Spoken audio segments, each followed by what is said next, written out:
নমস্কার বন্ধুরা, সবাই কেমন আছো? আজকের ভিডিওতে খুব সহজভাবে 1 গজ পরিমাণ কাপড় দিয়ে এই সুন্দর বেবি ফ্রকটি কাটিং ও সেলাই করে দেখাবো। আমাদের টপ পার্টটি কাটিং করতে হবে, তার জন্য এখানে 7 ইঞ্চি পরিমাণ নিয়েছি এবং লম্বা নিয়েছি 17 ইঞ্চি পরিমাণ। এখানে আমি 4 পার্ট কাপড়ের অংশ নিয়েছি। এবার কাপড়ের মাঝখানে একটা ভাঁজ দিয়ে 8 ভাঁজে ভাঁজ দিয়ে নিতে হবে। প্রথমে কাঁধের মাপ নিতে হবে। কাঁধের মাপ যা হবে তার 2 ভাগের 1 ভাগ নিতে হবে। এখানে 3.5 ইঞ্চি নিয়েছি আমি, এবং বগলের লম্বার মাপটা আমি এখানে 2 ইঞ্চি পরিমাণ নিচ্ছি। এবার বেবির বডির মাপের 4 ভাগের 1 ভাগ নিতে হবে এবং হাফ ইঞ্চি সেলাইয়ের জন্য নিতে হবে। তারপর পেটের মাপ নিতে হবে। পেটের মাপ যা হবে 4 ভাগের 1 ভাগ নিতে হবে এবং হাফ ইঞ্চি সেলাইয়ের জন্য নিতে হবে। এবার সুন্দর করে এইভাবে দুটি দাগ মিলিয়ে দিতে হবে এবং সুন্দর ফিটিংয়ের জন্য এই কর্নার থেকে হাফ ইঞ্চি রাউন্ড করে শেপ দিয়ে নিতে হবে। এবার দাগ বরাবর কেটে নিতে হবে।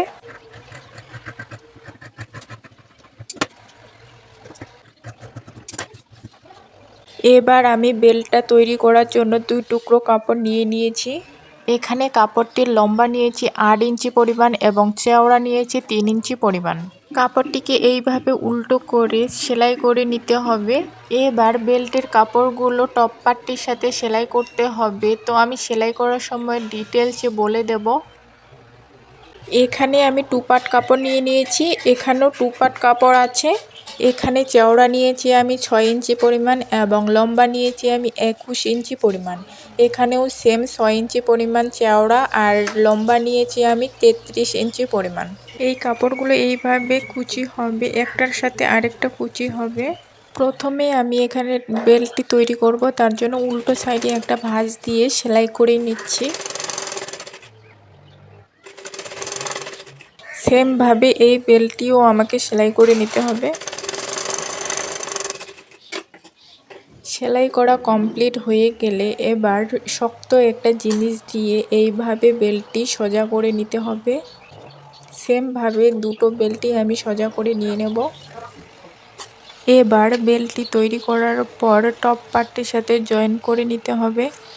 তার জন্য এখানে আমি একটি পার্ট নিয়েছি। কাপড়টি সোজা দিকে রেখে বেল্টটি সেলাই করে নিতে হবে। এখানে হাফ ইঞ্চি বগলের দিকে হাফ ইঞ্চি রেখে বেল্টটি সেলাই করে নিতে হবে।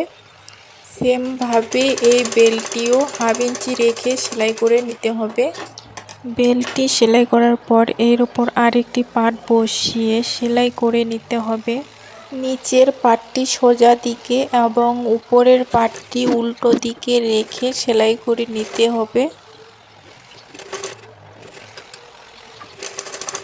সেলাই করা কমপ্লিট হয়ে গেলে এইভাবে কাঁচি দিয়ে ছোট ছোট করে কেটে দিতে হবে এবং ধ্যান রাখতে হবে সেলাই যেন কেটে না যায়। এবার কাপড়টিকে উল্টো করে সোজা দিকে নিয়ে আসতে হবে। এবার সেলাইয়ের ওপর আরেকটা চাপ সেলাই দিয়ে নিতে হবে সুন্দর করে। সেলাই করার সুবিধার জন্য এই সাইডগুলোও আমি বন্ধ করে দিচ্ছি।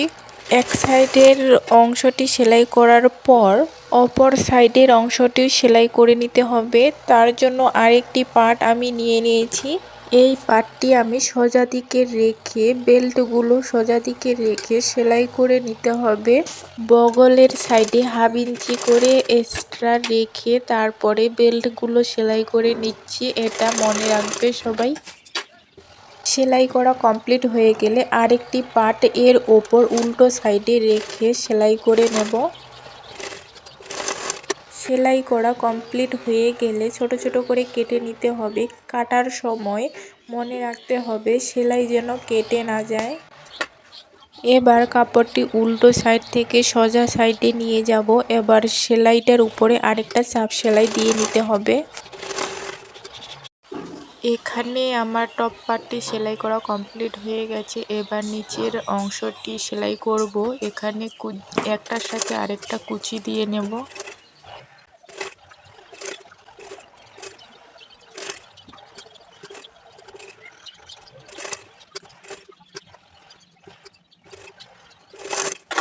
এখানে আমার কুচি দেওয়া কমপ্লিট হয়ে গেছে। এবার উল্টো সাইড থেকে সোজা সাইডে এনে সেলাইয়ের ওপরে আরেকটা চাপ সেলাই দিয়ে নিতে হবে।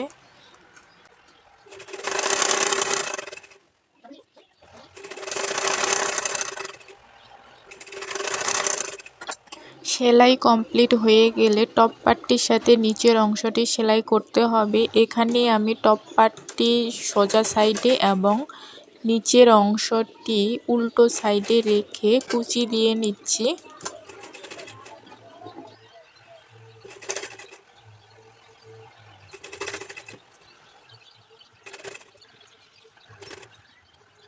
কুচি দেওয়া কমপ্লিট হয়ে গেলে কাপড়টি উল্টো সাইড থেকে সোজা সাইডে এনে সেলাইয়ের ওপর আরেকটা চাপ সেলাই দিয়ে নিতে হবে।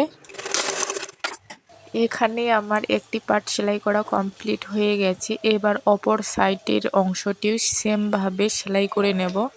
এখানে আমি সেমভাবে সেলাই করে নিয়েছি।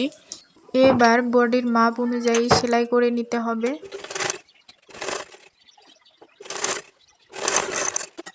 সেমভাবে এই পাশের অংশটি আমাকে সেলাই করে নিতে হবে।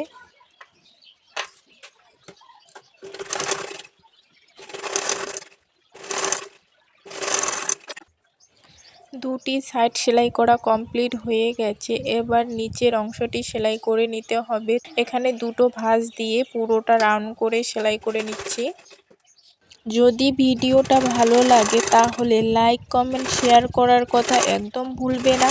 আর প্রতিনিয়ত আমার ভিডিও পাওয়ার জন্য আমার ফেসবুক পেজ বা ইউটিউব চ্যানেলের সাথে যুক্ত থাকবেন।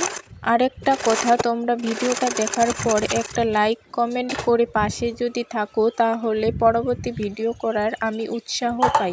তাহলে লাইক কমেন্ট করে পাশে থেকো। আজকে এইটুকুই, দেখা হচ্ছে নতুন কোনো ভিডিওতে।